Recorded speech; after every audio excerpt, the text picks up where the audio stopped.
The sacred non-aggression principle, SNAP for short. It's more than a philosophy. It's also a nifty little booklet series.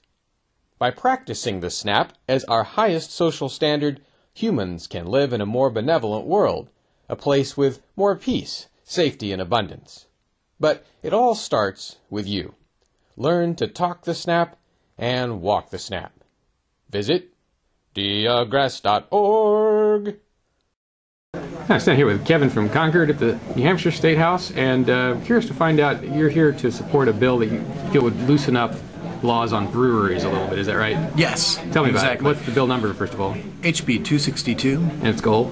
It is, beg your pardon? Its goal? Yes, it had, initially it had 6 points that would change regulations throughout the industry.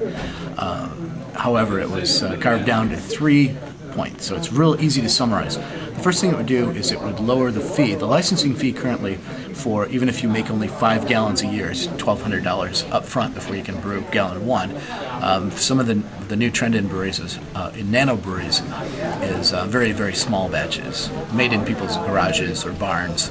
And that's the trend we're seeing now, and it would lower the license fee to parity with a small winery, which is $100 a year. The second point is there's a current limitation that only allows a brewery to sell 1 case per person per day out of the brewery, which makes it tough if you have beer tourists. Somebody wants to come in from another state and try everything you have, they can only get a couple bottles. Now, we don't put that restriction on anybody else. We don't put it on Burger King. We don't tell people you can only buy 1 cheeseburger or 1 fry. And certainly the state never applies it to themselves. If you can only buy 1 bottle of alcohol that would equal the total amount of, in 1 case of beer, they wouldn't be able to sell a 5th. The third point we're trying to do is to allow microbreweries to charge for, initially it was to charge for samples. However, Liquor Control came back with an interesting category called the new nanobrewery category that would allow nanobreweries to have on-premise sales to the public without having a restaurant. And that originally it was by approved third-party licensed vendors.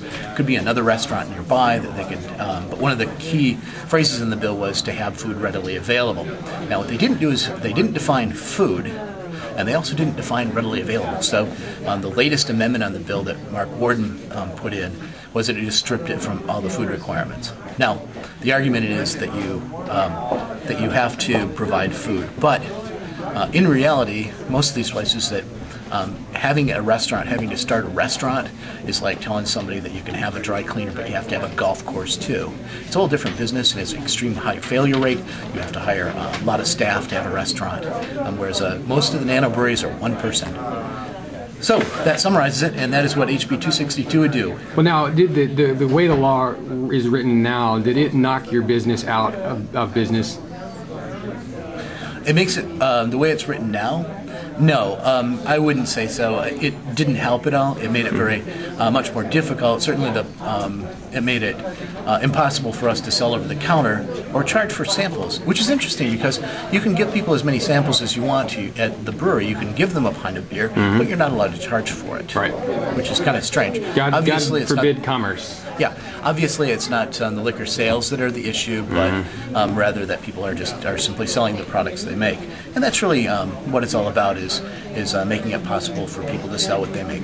And there's nothing in this bill that would or could result in increased taxpayer expenditure, is there? No, as a matter of fact, the fiscal note that came back from the Office of Legislative Services, and which was supported by Liquor Control, is it would actually probably give increased public revenue due to the fact that you're going to have more people opening nano breweries. Right. Okay. Thanks, Kevin. This edition of the Ridley Report is brought to you by deaggress.org.